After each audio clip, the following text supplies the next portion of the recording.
Hi, I'm Wayde Kirvida from CustomFIRE. It's been a while since we've done one of these videos, so I might be a little rusty. Behind me is a new pumper we just completed for Washburn, Wisconsin. This beautiful truck measures 34 feet 5 inches long, weighs 45,000 pounds with a full tank of water. It carries seating for 6, a 1500 GPM Waterous full-bodied fire pump, and a 1250 gallon poly tank. This pumper is built on a Spartan chassis, equipped with a long 4-door cab, a 24-inch raised roof, and then the bustle overhang for the enclosed top mount pump panels. And then underneath the cab we have a Cummins X12 big block engine with 500 horsepower and an Allison 4000 series transmission. Our engineer on this project was Abby. She's new at CustomFIRE, but she's interned here, and this is kind of cool because she went to the UP for engineering school, and this truck is probably the closest one we have to the UP. Back to the front of this truck. Got some cool stuff going on here. Got the Wayland LED light bar. Below that we have a FireTech high-vis brow light. That's their 72-inch. I think it's called the FC72. It's available in white and black. This one obviously is white to match the cab. Then on the front of the bumper we have a hose well in the center, a couple air horns, speaker, obviously the requisite Q siren, and then a touch that I just really thought was awesome when I saw it. I even had, Travis from the final assembly crew pulled me aside just to tell me how classy he thought it was. But they're paying respect to their fire chief of 49 years who passed away, Mike Pedersen, just a wonderful gentleman. I worked with Mike on the first truck and just stayed in touch with him obviously ever since then, but just a great guy, somebody you just always look forward to seeing. So it's great to have his name emblazoned on the bell. So Mike, they did a great job for you. This truck has some cool features and a lot of thought went into the design. However, they did stick fairly close to the original formula that we built 20 years ago. Ahead of the fire pump we have a couple speedlay trays. On the original truck they were still narrow like this, but they were made out of aluminum. This time we made them out of poly, and we color coded them for the hose and the controls. So we have a red forward one and a yellow one to the rear of that. They are tall and skinny, basically for a single column of hose rather than like the double or triple lays that you might see on the shorter, wider stacked trays. To the rear of the speedlays we have the side of the pump house, and here you'll see that they have two 2.5-inch discharges and then a 6-inch intake. They also have some laser cut slots on the upper inspection door where they can easily attach some Storz couplings. And then typical of this style of pump house, we have a large removable panel which comes away with 4 trigger latches. And then they elected to stick with the traditional twist style drain valves below.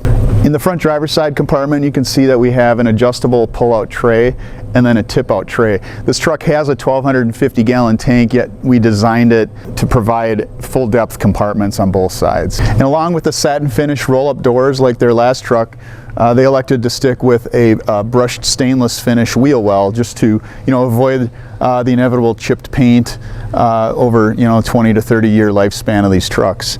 In the front part of the wheel well we have 3 air bottles, and then here just the diesel fuel fill. The DEF fuel on a Spartan chassis is still inside the rear driver's side crew cab door. And then finally in the rear driver's side compartment, one adjustable shelf and then a pull-out floor tray. One thing I want to point out that I noticed when I was doing the final inspection is we did a great job of concealing power points throughout the compartments.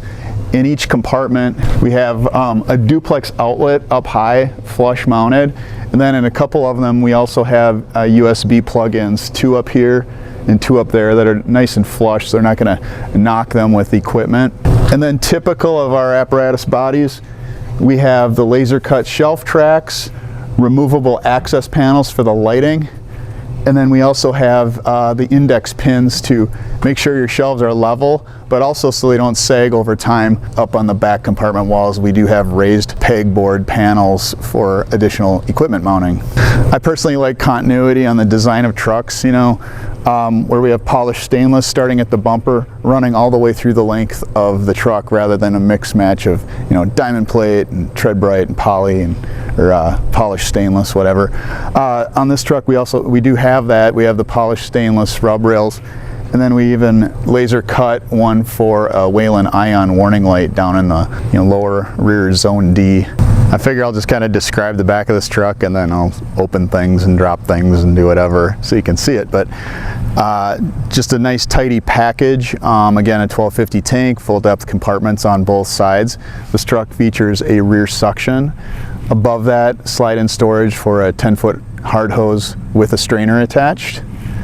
And then we have a direct tank fill, nice and low and accessible at the back of the truck. An LED tank level light. We actually used individual Wayland ion lights driven by a traffic advisor controller, because of the layout of the truck just didn't facilitate, you know, a single traffic advisor bar.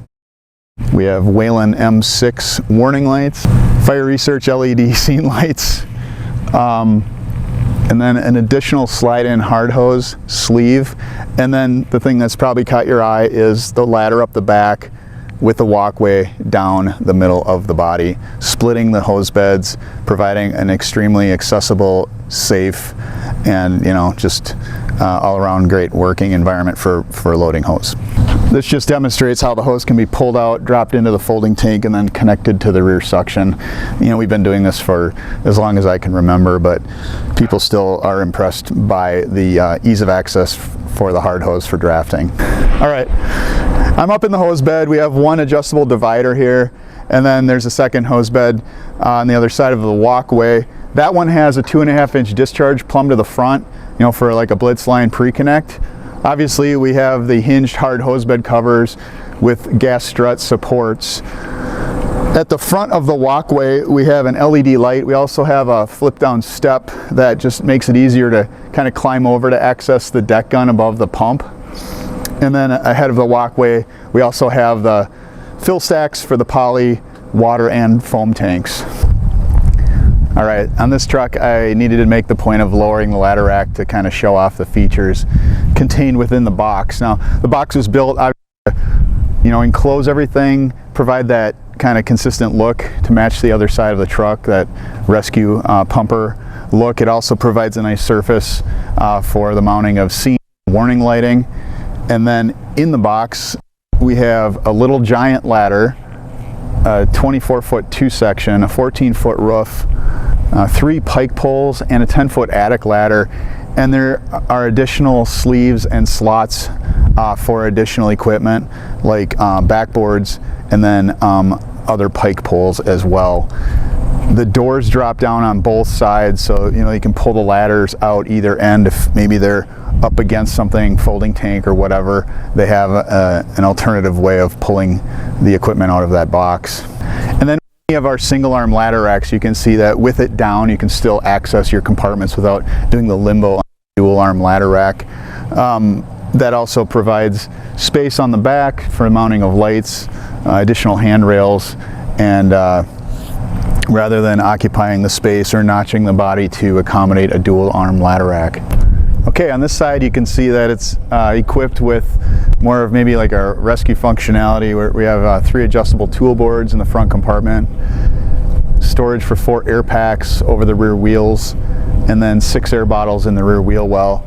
And then in the back side we have a couple adjustable shelves, and then we do have the pegboard in that compartment. And then these compartments are also equipped with the duplex outlets and the USB plugins like the other side. Now up on the pump module, like the other side, we have the color-coded poly speedlay trays. We have an air outlet down on this side, the quarter-turn drain valves, a 2.5-inch discharge, 5-inch Storz discharge, 6-inch intake. And this little device here is basically just a swing-out protective panel and roller, so that, you know, when you're deploying the hose, you're not ripping it across your roll-up door track.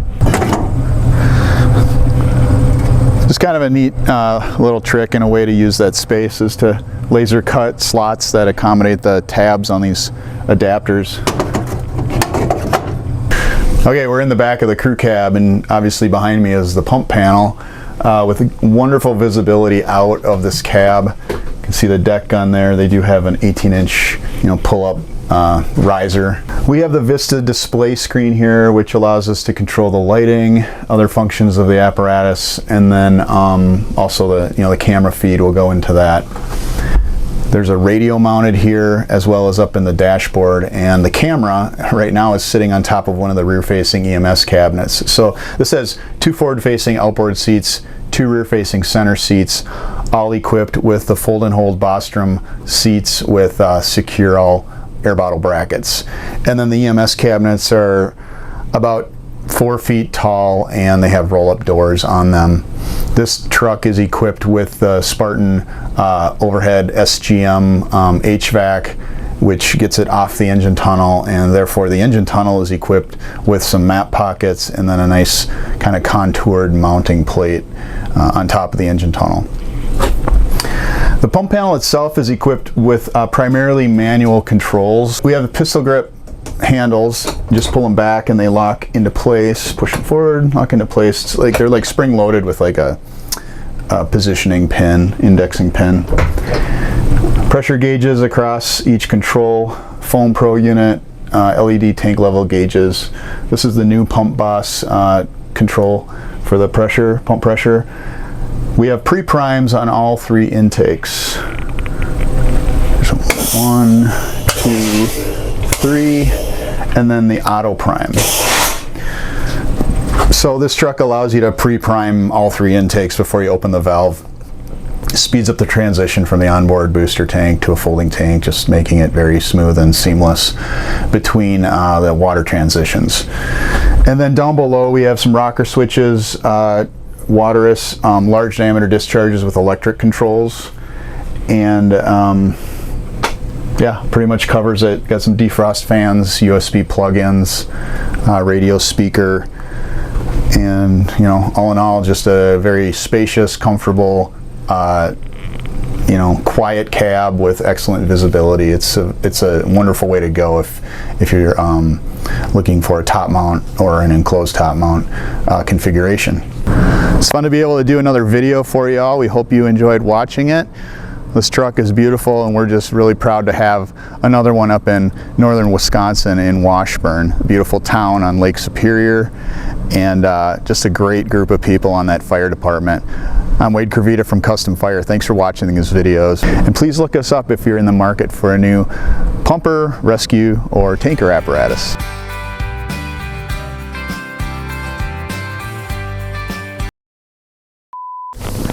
It's like, oh, because you're playing with it.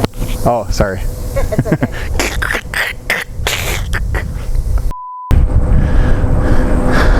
Suck in my gut, push out my chest. But now I can't talk. And is equipped with it's built. Told you I was rusty. In my frame. Not really. And there is the dashboard. See? Okay. Ah, shit, it's not a, it's a long 4-door. Take it from the top. This is how we get our bloopers. Just wait like 6 trucks before you do another video. Please look us up if you're in that need. I'm Wayde Kirvida from CustomFIRE. Thanks for watching these videos, and please look us up if you're in. Jesus. You just don't have please look us up. Yeah. Fire research. Are those Guardians? I don't know. Yeah, you're good. And then, come on, girl. Get up there. Så vi är sitting at the interior pumpen now. And here we have the joystick controls. Air-operated intakes, pre-primers. I guess that's it.